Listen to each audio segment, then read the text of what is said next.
Be a legend in my time.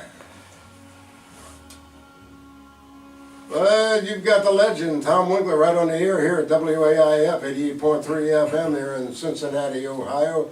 And we have a great show in store for you today as we started off at 10 o'clock this morning, playing the best in real country music. That goes up until 1 o'clock today, each and every Monday here on WAIF.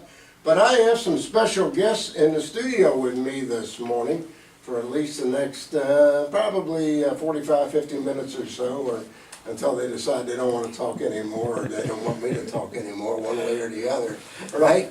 I got Mr. John Mendel, who is with the Northern Kentucky Music Legends. Good morning, John. Thanks for having us, Tom. Oh, you're most welcome, most welcome. We had a great time last Thursday night, too, Sue and I did. Oh, yeah, we went to go to that cheapo old folks buffet down at the casino. Cheapo old folks buffet. It tastes like the high-priced one, so. Hey, it's good stuff, man. We had a great time, thank you. R.J. Seifert with us from Bobby Mackeys over in Wilder, Kentucky. Bobby celebrated his birthday last Saturday night. Unfortunately, I had a little pink eye and I was not feeling too good to go over, and especially didn't want to be shaking hands and stuff like that. You know, it's a little bit of a nasty thing to get, but anyway, it's doing a little bit better today, so that's the main thing. And today actually is Bobby Mackeys' birthday, right? Yeah, today's the day. And so Bobby is the same age as I am. Oh yeah, that's right. Right, but he's 9 months older. No, Right. You're not till. I'm June. Yeah. Yeah, I come up June 25th, 6 months to the day before Christmas, because my birthday's on June 25th. How old am I? 71. Oh, you're a youngster. I'm 72. Yeah. Okay, all right. And we got another great guest in the studio with us this morning, and actually, he is going to be receiving his membership in the Northern Kentucky Music Legends coming up June the 6th over in Fort Thomas, Kentucky at the amphitheater over there. That is a great, great facility over there, John. It is. Every year the crowd keeps getting bigger and bigger. And yeah, you know, and I thank you again, Tom, for being the MC for that. Last year we had close to 4,000 people. Yeah, that's an amazing turnout. I have a great time with that, and thank you for having me come in and MC the show. Oh no, thank you. You do a good job. You meet a lot of people, especially been in the music business for a while. Yes. It's like a reunion of all musicians and singers that have been around for years and years. Absolutely. Getting back to my special guest today with us today is the one and only Mr. Steve Chuke, an Elvis tribute artist for many, many years here in the tri-state area. And he's going to be a recipient at the Northern Kentucky Music Legends. Good morning, Steve. Good morning, Tom. How are you doing? I'm very, very honored to be inducted into this. It's just it was a surprise, a very big surprise to me. Well, I think you deserve it. You've been doing the King for many, many years, and I know that I've had the opportunity to see you several times over the years. We probably do not know each other than the fact that you do Elvis and I did Elvis back in the 70s and 80s. I didn't give you a scarf, did I? No. My ex-wife made all the scarves. You give the scarves out to women, you don't give them out. That's right. Same as I did, you know. Did you ever have a fan run up on stage and knock you over? No, but you know, I'll be honest with you. I don't play guitar, but I use it as a prop. Mm-hmm. I don't play guitar either. And some lady came up to me, and I was using it as a prop. I was singing "There's Good Rockin' Tonight," and she didn't have any teeth, that you could tell. Her nose was touching her chin, and she said, "Come here a minute," and I got down on my knees on the stage with the microphone, and I said, "Yeah, everybody could hear us." And she said, "You ain't playing that guitar." I said, "Don't tell anybody." Oh yeah, well, I probably am rated as one of the world's best air guitar players. That I can do. There you go. But anyway, welcome to Classics of Country here on WAIF. Thank you for having me. You're welcome. Believe me. My pleasure, and nice to meet you.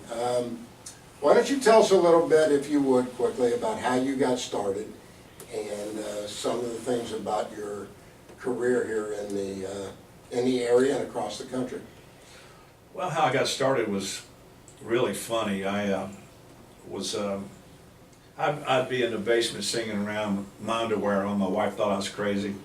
You know, it was She's just, right. it was just goofing around, and then I ran out of gas. I had a '54 Corvette, and I ran out of gas on Memorial Parkway there, and going up to Fort Thomas, and I saw a guy walking by, and I said, "Hey, don't I know you?" And he said, "Yeah, my name." You know, I said, "What's your name?" He said, "Jim." And I said, "Jim," I said, "Can I use your phone? I need to get some gas." And this was around about 88, 89, somewhere around that area. And anyway,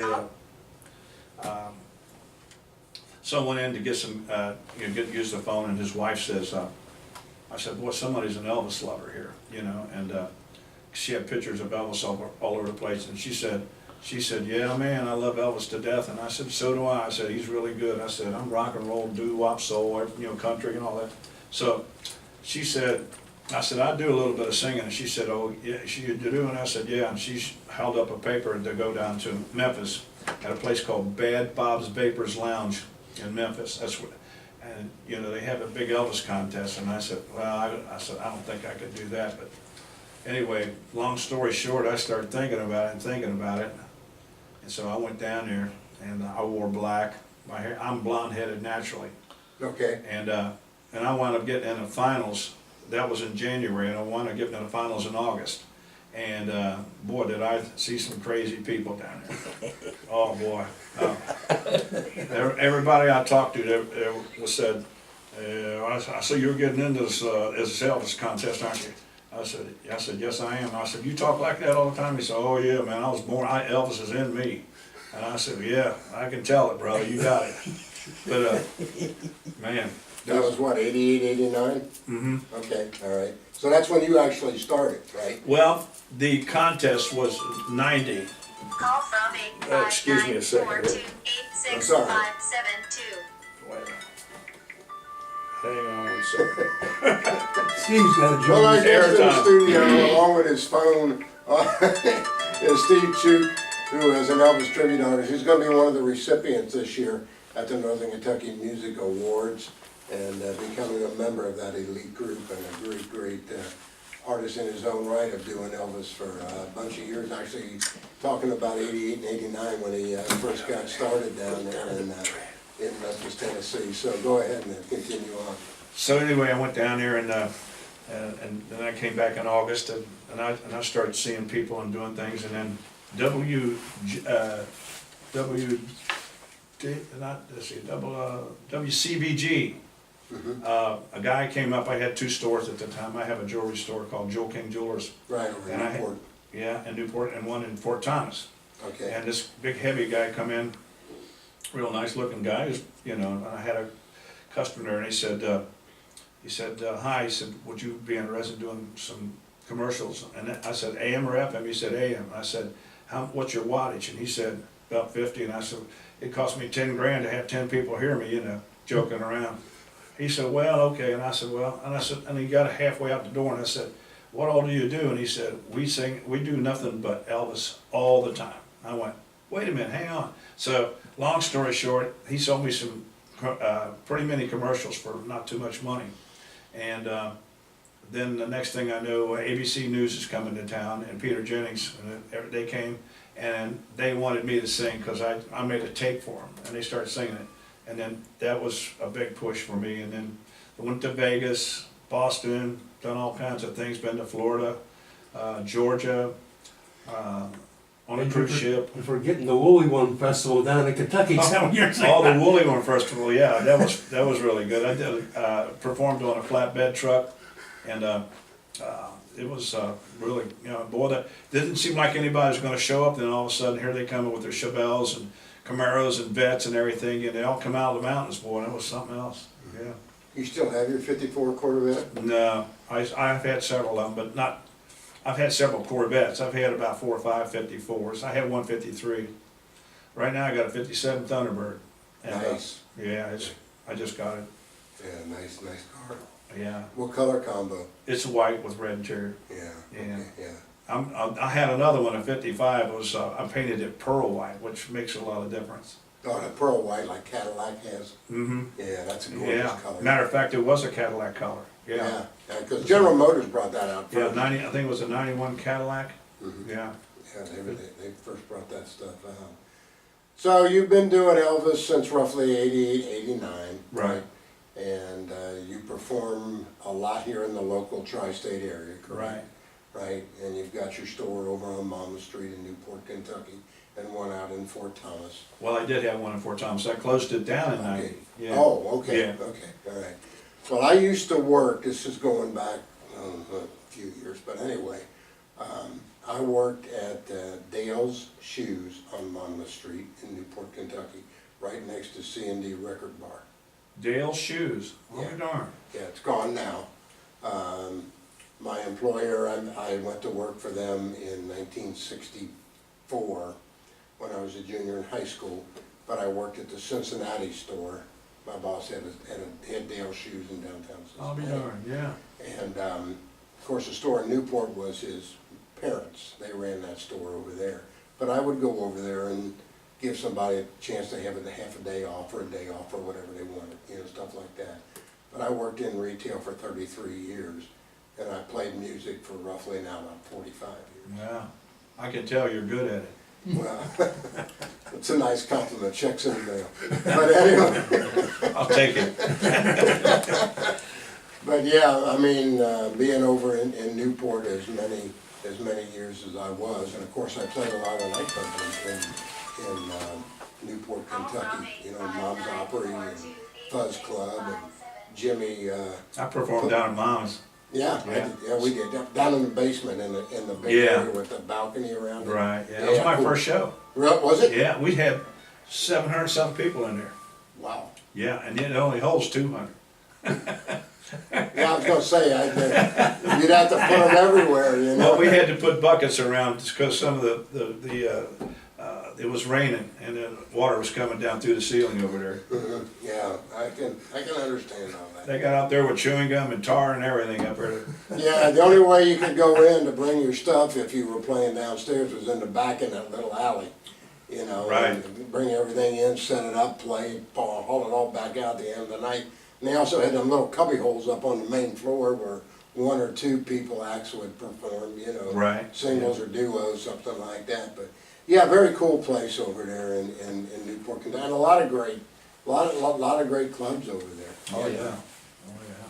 So anyway, naturally, you are looking forward to your presentation coming up on June the 6th. Absolutely, and John Mendel, he come in and really surprised me. John is well known in this area for hustling. Boy, yeah, I'm telling you. Oh, I learned it all from RJ, he's my hero. RJ's a lot of people's hero. There you go. He's my hero because, you know, probably I'd be fired 20 or 30 times from over at the club if it wasn't for RJ. Oh, good. I think stand up and say, give him another chance. Give him another chance. Just one more. He's been there forever, yes. He has, that's right. He's been there almost as long as his boss has been there, right, RJ? Correct. So anyway, who's gonna make the presentation to Steve at the award show?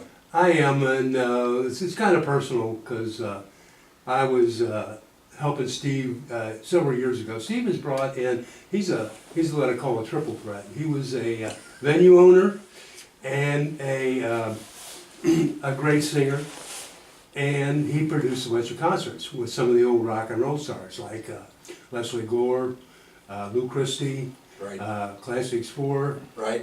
And Jimmy Beaumont and the Skyliners, he brought all those into Moonlight Gardens. And of course, that was wow. That was my dream. You know, I said Lou Christie was in high school. I said, boy, I'd like to meet that guy. And here it is, 50 years later. I'm helping Steve promote the concert. It was great. Excellent. It was. I'll tell you, he's one of the nicest men I've ever met in my life. Yeah, one of the two shows that I saw with you was up at Moonlight Gardens, but this has been going back some years. Steve still does a yearly thing at Moonlight Gardens. Right. And he packs a house, and And then he's got one in May coming up.